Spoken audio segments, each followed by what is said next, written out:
8 मई मोहिनी एकादशी के दिन चुपचाप यह एक फल खा लेना, पूरे साल होगी धन की वर्षा। वैशाख महीने की यह मोहिनी एकादशी कोई साधारण एकादशी नहीं है। इस दिन चुपचाप यह एक चीज खाते ही आपके ऊपर माता लक्ष्मी की ऐसी कृपा होगी कि आप लाखों में खेलेंगे और साथ में आपकी किस्मत आसमान पर होगी। दोस्तों, प्रकृति ने समय समय पर हमें ऐसी अनमोल चीजें दी हैं जिन्हें आज की भाग दौड़ भरी जिंदगी में हम कहीं खोते जा रहे हैं। कुछ खास चीजें ऐसी होती हैं जिन्हें हम सही तिथि और सही समय पर प्रयोग करते हैं तो उनका लाभ हमें पूरे वर्ष नहीं बल्कि पूरे जीवन तक मिलता है। आज के इस खास वीडियो को चैनल दिव्य ज्योति के माध्यम से अंत तक देखिएगा। आज की जो जानकारी है वह सोने पर सुहागा का काम करेगी, क्योंकि यह जानकारी हाल ही में हमारे गुरुजी ने बताई है और यह बिल्कुल नई जानकारी है जो आपको कहीं और से प्राप्त नहीं होगी। इस जानकारी को जानने के लिए लोग लाखों रुपए खर्च कर देते हैं, लेकिन फिर भी उन्हें यह नहीं मिलती। तो ऐसे में यह जानकारी प्राप्त करने के लिए आप इस वीडियो को अंत तक देखें और बिल्कुल मुफ्त में हम आपको यह जानकारी देने जा रहे हैं जिससे आपकी गरीबी का अंत हो, आपके रोग और बीमारियां जड़ से समाप्त हो जाएं। दोस्तों, हमारे जीवन में जो तिथियां होती हैं, चाहे वह होली हो, दीपावली हो या एकादशी हो, वे अपने आप में खास होती हैं। वैसे ही वैशाख के पवित्र महीने में आने वाली एकादशी अति विशेष होती है और इस बार मोहिनी एकादशी अपने आप में शुभ संयोग लेकर आई है। ऐसे में यह विशेष उपाय जरूर कर लीजिएगा, लेकिन उससे पहले एक छोटा सा निवेदन है कि हम राशि अनुसार उपाय बताते हैं। अगर आप हमें अपना नाम और राशि कमेंट में लिखेंगे तो हम आपको आपका भविष्य भी बता सकते हैं। दोस्तों, सच्चे हृदय से कमेंट बॉक्स में लिख दें जय मां लक्ष्मी और इस वीडियो को लाइक जरूर कर दीजिएगा। चैनल दिव्य ज्योति को जरूर सब्सक्राइब करके रखिएगा ताकि आने वाली हर वीडियो का नोटिफिकेशन आपको प्राप्त हो। चलिए अब वीडियो में आगे बढ़ते हैं। जो जानकारी हम आपको बताने जा रहे हैं, जो उपाय बताने जा रहे हैं, उससे पहले आपको इन्हें करने की प्रक्रिया जरूर पता होनी चाहिए। यह उपाय आप एकादशी के दिन कर सकते हैं। यह बहुत ही जरूरी और चमत्कारी उपाय है। एकादशी के दिन इसे कैसे करना है, बड़े ध्यान से सुनिए। एकादशी हमारे जीवन में खास महत्व रखती है और वर्ष में 24 एकादशी तिथियां आती हैं। जब भी एकादशी तिथि वैशाख महीने में आती है तो यह अति उत्तम मानी जाती है। तो ऐसे में तुरंत यह विशेष उपाय कर लेना चाहिए। यह जानकारी आपके लिए बहुत अनमोल है। आज के वीडियो का विषय बहुत ही सुंदर है जो हम आपको बताने जा रहे हैं। अगर आपने इस एकादशी के दिन यह उपाय कर लिया तो आपके रोग और बीमारियां दूर हो जाएंगी, कष्ट दूर हो जाएंगे और सीधे माता लक्ष्मी की कृपा आपको प्राप्त होगी। लेकिन उससे पहले आप सभी को मोहिनी एकादशी के बारे में जानना जरूरी है। इस बार मोहिनी एकादशी कब है और इसकी पूजा का शुभ मुहूर्त क्या है, क्योंकि इसे सही मुहूर्त में ही आप सही से प्रयोग कर पाएंगे। मोहिनी एकादशी अति उत्तम इसलिए मानी जाती है क्योंकि जब समुद्र मंथन हुआ था उस समय देवताओं और असुरों में युद्ध छिड़ गया था। उस समय अमृत को लेकर काफी लड़ाई होने लगी थी, जिसकी वजह से असुरों और देवताओं के बीच सुलह करने और अमृत का सही बंटवारा करने के लिए भगवान विष्णु ने मोहिनी रूप धारण किया था। यह मोहिनी रूप भगवान विष्णु ने एकादशी के दिन धारण किया था, इसलिए इस एकादशी का नाम मोहिनी एकादशी रखा गया।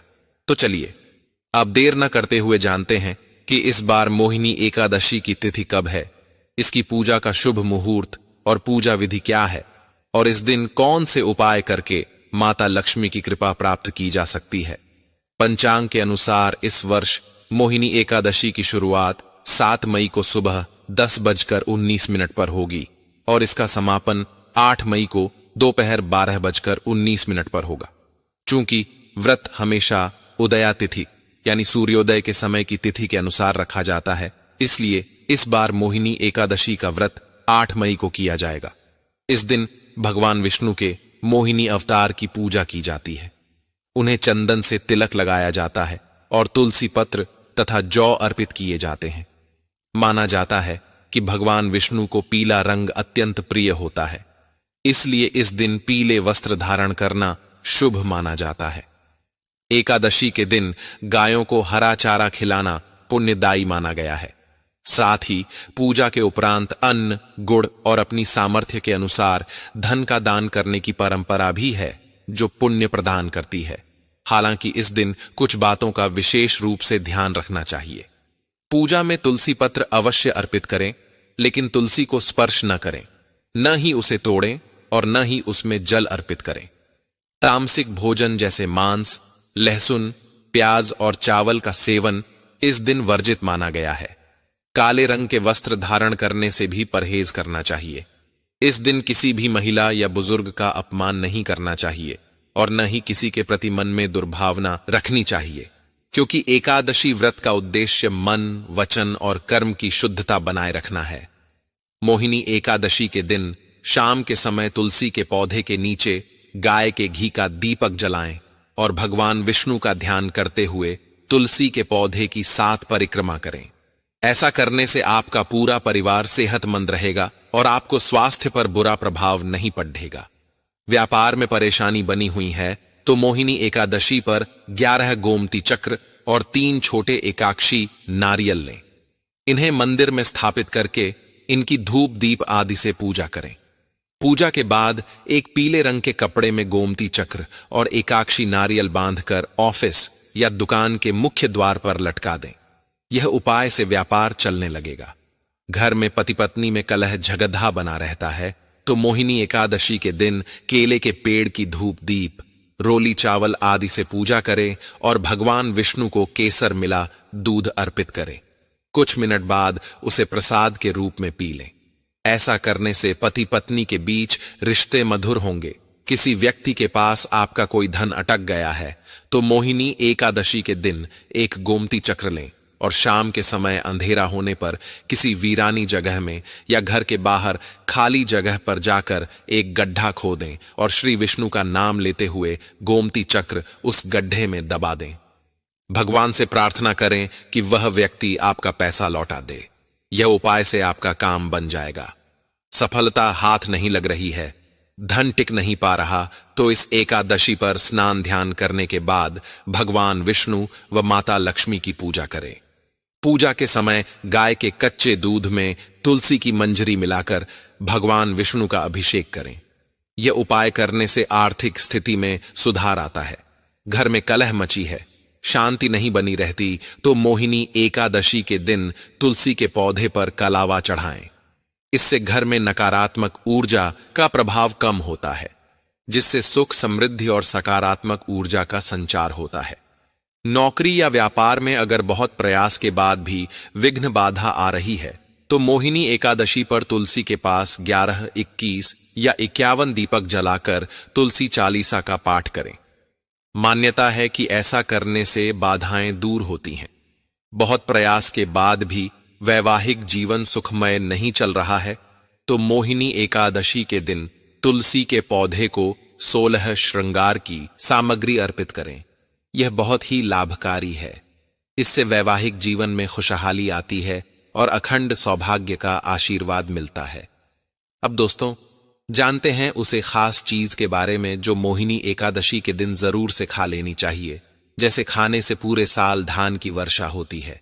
परंतु उससे पहले चैनल दिव्य ज्योति को जरूर से सब्सक्राइब करें और वीडियो को लाइक शेयर जरूर करें। कमेंट में ओम नमो भगवते वासुदेवाय नमः जरूर लिखें तो बड़े ही ध्यान से सुनिएगा। बहुत ही महत्वपूर्ण जानकारी है।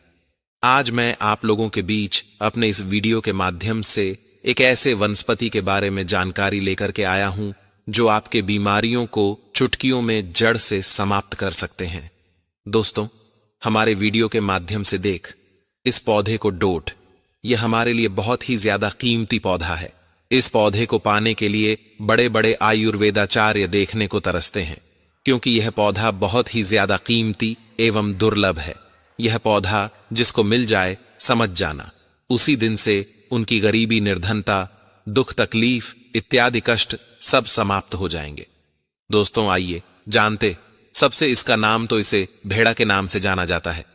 इसमें भगवान ने विष्णु का वास माना जाता है और साथ साथ आयुर्वेद से भरा हुआ है। दोस्तों, इस पौधे के बारे में जरूर सुने होंगे और इसके फल भी खाए होंगे। दोस्तों, आइए जान लेते हैं। भेड़ा के बारे में थोड़ा सा जानकारी उसके बाद जानेंगे। इससे मिलने वाले आयुर्वेदिक फायदे एवं चमत्कारिक प्रयोग के बारे में। तो दोस्तों, क्या आप जानते हैं कि बहेड़ा क्या है या बहेड़ा का उपयोग किस चीज में किया जाता है? अगर आप नहीं जानते हैं तो यह जान लीजिए कि बहेड़ा का तेल बालों को काला करने के लिए उपयोगी माना जाता है। आग से जलने के कारण हुए घाव पर भी बहेड़ा का तेल बहुत ही ज्यादा लाभकारी होता है। बहेड़ा वात, पित्त और कफ तीनों दोषों को दूर करता है, लेकिन इसका मुख्य प्रयोग कफ प्रधान विकारों में होता है। यह आंखों के लिए हितकारी, बालों के लिए पोषक होता है। इतना ही नहीं दोस्तों, बहेड़ा असमय बाल पकने, गला बैठने, नाक संबंधी रोग, रक्त विकार, कंठ रोग तथा हृदय रोगों में फायदेमंद होता है। बहेड़ा कीड़ों को मारने वाली औषधि है। बहेड़ा मोतियाबिंद को दूर करती है। इसकी छाल खून की कमी, पीलियां और सफेद कुष्ठ में लाभदायक है। इसके बीज कड़वे, नशा लाने वाले, अत्यधिक प्यास, उल्टी तथा दमा रोग का नाश करने वाले होते हैं। दोस्तों, मैं जानकारी विस्तार इस वीडियो में बताऊंगा, तो वीडियो पूरा अंत तक अवश्य ही देखिएगा। दोस्तों, अब आइए जान लेते हैं कि बहेड़ा क्या है, यह किस प्रकार होता है। बहेड़ा त्रिफला का एक अंग है। वसंत ऋतु में इसके पत्ते झड़ जाने के बाद इस पर तांबे के रंग के नई टहनी या शाखा निकलते हैं। गर्मी के मौसम के आगमन तक इसी टहनी या शाखा के साथ फूल खिलते हैं। वसंत के पहले तक इसके फल पक जाते हैं। बहेड़ा के फलों का छिलका कफ नाशक होता है। यह कंठ और सांस की नली से जुड़ी बीमारी पर बहुत असर करती है। इसके बीजों की गिरी दर्द और सूजन कम करती है। दोस्तों, अब इसके बाद जानते हैं इसे अन्य भाषाओं में और किस किस नाम से जाना जाता है। तो हिंदी में इसे हल्ला बहेड़ा, इसका वानस्पतिक नाम टर्मिनलिया बेलेरिका, संस्कृत में भूतवासा विभीतक, उर्दू में बहेरा इत्यादि नामों से जाना जाता है।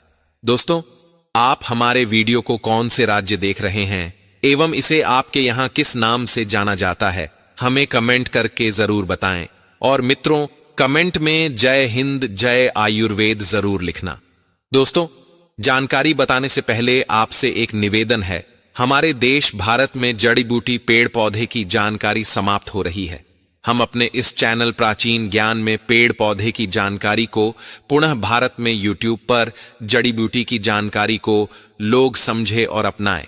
दोस्तों, अब तक आपने जाना कि बहेड़ा के कितने नाम हैं। अब जानते हैं इससे मिलने वाले आयुर्वेदिक फायदे एवं चमत्कारिक प्रयोग के बारे में। तो आयुर्वेदिक प्रयोग को कुछ इस प्रकार से है दोस्तों। पहला है बालों के रोग के लिए।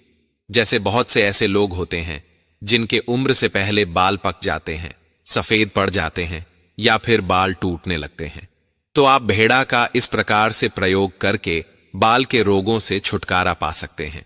तो इसके लिए आपको बहेड़ा के फल की मिंगी का तेल अपने बालों में लगाना है। दोस्तों, मिंगी किसी से बोला जाता है, तो इसके फल के अंदर में जो छोटा सा बीज होता है उसे मिंगी कहते हैं। तो इसके तेल को अपने बालों पर लगाना है, तो इससे बालों का झड़ना, बालों का टूटना इत्यादि सब समाप्त हो जाते हैं। दोस्तों, बहेड़ा के फल का मिंगी आपको मार्केट में मिल जाएंगे, तो आप इसका प्रयोग कर सकते हैं। इसके बाद आंखों के रोग में भी बहेड़ा का प्रयोग कर सकते हैं। दोस्तों, आंखों के रोगों के लिए मैं बारी बारी से दुर्लभ प्रयोग बता रहा हूं, ध्यान से सुनना। तो बहेड़ा और शक्कर के बराबर मात्रा में मिश्रण का सेवन करने से आंखों की ज्योति को बढ़ता है। बोलते हैं कि हमारे आंखों की रोशनी बढ़ाने के लिए क्या करें, तो आप इस प्रयोग को करके अपने आंखों की ज्योति बढ़ा सकते हैं। दोस्तों, भेड़ा की छाल को पीसकर शहद के साथ मिलाकर लेप करने से आंख के दर्द का नाश होता है। बहेड़ा की मिंगी के चूर्ण को मधु यानी शहद के साथ मिलाकर काजल की तरह लगाने से आंख के दर्द तथा सूजन आदि में लाभ होता है। दोस्तों, इसके बाद बहुत से बच्चे में यह देखा जाता है लार बहने की समस्या। जी हां दोस्तों, जिस बच्चे को इस प्रकार की समस्या है उस बच्चे को 2.5 ग्राम की मात्रा में बहेड़ा और उतनी ही मात्रा में शक्कर को लेकर दोनों को अच्छी तरह से मिक्स कर ले। इसे कुछ दिन तक खाने से अधिक लार बहने की परेशानी ठीक होती है।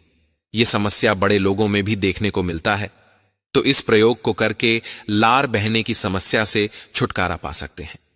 दोस्तों, इसके बाद दमा रोग में बहेड़ा और हरड़ की छाल को बराबर बराबर मात्रा में लेकर चूर्ण बना ले। इसे 4 ग्राम की मात्रा में सेवन करने से दमा और खांसी में लाभ होता है। दोस्तों, बहेड़ा के बीज रहित यानी इसके फल से बीज को निकालकर फल के 3 से 6 ग्राम छिलके को मुंह में रखकर चूसने से भी खांसी एवं दमा रोग में लाभ होता है। बहेड़ा के फल की छाल के चूर्ण 10 ग्राम की मात्रा में इससे अधिक मात्रा में शहद मिला ले। इसे चाटने से दमा की गंभीर बीमारी तथा हिचकी में भी शीघ्र लाभ होता है। दोस्तों, इसके बाद गुर्दे की पत्थरी में भी इसका प्रयोग किया जाता है। दोस्तों, जिसको पत्थरी हो जाए वह व्यक्ति बहुत ही ज्यादा दर्द से परेशान रहते हैं। कभी कभी ऑपरेशन का भी नौबत आ जाता है। दोस्तों, आप परेशान मत हुए, आप खुद इसका प्रयोग करके पत्थरी को समाप्त कर सकते हैं। दोस्तों, बहेड़ा के फल के मज्जा के 3 से 4 ग्राम चूर्ण में मधु मिला लें। इसे सुबह शाम चाटने से गुर्दे की पत्थरी की बीमारी में लाभ होता है। दोस्तों, खांसी में भी बहेड़ा का प्रयोग किया जाता है। दोस्तों, बहेड़ा से खांसी ठीक करने 3 से 4 प्रयोग बता रहा, आपको जो प्रयोग अच्छे लगे उसे करके जरूर देखना। तो बहेड़ा के छिलके को चूसने से खांसी में लाभ होता है। बकरी के दूध में अड़ूसा, काला नमक और बहेड़ा डालकर पकाकर खाने से हर प्रकार की खांसी में लाभ होता है। दोस्तों, बहेड़ा के 10 ग्राम चूर्ण में शहद मिला ले। इसे सुबह और शाम भोजन के बाद चाटने से सूखी खांसी तथा पुराने दमा रोग में बहुत लाभ होता है। दोस्तों, बहेड़ा फल में घी छपड़ ले। इसके ऊपर आटे का 1 अंगुल मोटा लेप लगाकर पका ले। त्वचा के ताप के बराबर ठंडा होने पर इसके ऊपर का आटा निकाल ले। इसके बाद बहेड़ा के छिलके को चूसे। इससे खांसी, जुकाम, दमा तथा गला बैठने की समस्या में लाभ होता है। बहेड़ा के एक फल को घी में डुबाकर घास से लपेटे इसे गाय के गोबर से बने कंडे में बंद करके आग में पका ले। इसे बीज रहित कर मुंह में रखकर चूसे। इससे खांसी, जुकाम, दमा तथा गला बैठने जैसे रोगों का नाश होता है। दोस्तों, यह हुआ खांसी के लिए। अब जानते, हृदय रोग में इसका प्रकार प्रयोग किया जाता है। तो बहेड़ा के फल के चूर्ण तथा अश्वगंधा चूर्ण को समान मात्रा में मिला ले। इसे 5 ग्राम की मात्रा में लेकर गुड़ मिलाकर गर्म पानी के साथ सेवन करने से हृदय रोग में लाभ होता है। दोस्तों, 3 ग्राम बहेड़ा के चूर्ण में 6 ग्राम गुड़ मिला ले। इसे रोज सुबह शाम सेवन करने से नपुंसकता मिटती है और काम भावना बढ़ती है। दोस्तों, बहेड़ा के फल के मज्जा के 3 से 4 ग्राम चूर्ण में मधु मिला ले। इसे सुबह शाम चाटने से भी पेशाब में जलन की समस्या में आराम मिलता है। दोस्तों, सूजन को भी बहेड़ा कम करता है। बहेड़ा के बीजों को पीसकर लेप करने से सभी प्रकार की सूजन, जलन और दर्द का नाश होता है। दोस्तों, यह थी बहेड़ा के बारे में आयुर्वेदिक जानकारी। अब जानते हैं इससे मिलने वाले चमत्कारिक एवं आध्यात्मिक प्रयोग, क्योंकि दोस्तों, आयुर्वेदिक के साथ साथ तांत्रिक प्रयोग भी जानना जरूरी है। तो दोस्तों, बहेड़ा की जड़ तथा इसके एक पत्ता लाकर के पैसा रखने वाले स्थान पर रख लें। इस प्रयोग से घर में कभी भी दरिद्रता नहीं आती। इसके अलावा पूर्वा फाल्गुनी नक्षत्र में भेड़ा का पत्ता लाकर घर में रखें। घर पर से ऊपरी हवाओं के प्रभाव से मुक्त रहेगा। दोस्तों, इसके बाद बहुत से लोग हमें कमेंट करके पूछते हैं कि गुरुजी, हमें रात में सही से नींद नहीं आती, क्या करें? तो आप किसी शुभ नक्षत्र में बहेड़ा के जड़ को लाकर के सोने वाले तकिए के नीचे रखकर सोने से नींद अच्छी पड़ती है। रात में बुरे स्वप्न आना बंद हो जाता है। इसके बाद बहुत से लोग बोलते हैं, गुरुजी, हम काफी मेहनत करते हैं लेकिन मेहनत के तुल्य हमें पैसा नहीं मिल पाता, धंधा ठीक से नहीं चलता। तो आप किसी शुभ दिन इसके जड़ को लाकर काम करने वाले स्थान में रखें तो आपके धंधा ठीक से चलने लगता है। फिर उसी दिन से आपके प्रगति होना, उन्नति होना शुरू हो जाता है। तो दोस्तों, बहेड़ा के बारे में आज के लिए बस इतना ही जानकारी मिलते हैं अगले वीडियो में। दोस्तों, वीडियो समाप्त करने से पहले आपसे निवेदन है, इस जानकारी को कम से कम 10 लोगों को अवश्य शेयर कीजिए ताकि लोग इसके मिलने वाले फायदे से अनजान न रह जाएं। इससे हमारे देश में आयुर्वेद की जानकारी पुनः एक बार फिर तेजी से फैलेगा। इसका श्रेय आपको जाएगा। सच्चे भारतीय होने पर गर्व करें। वीडियो को शेयर कर पुण्य कमाएं। जय हिंद, जय आयुर्वेद।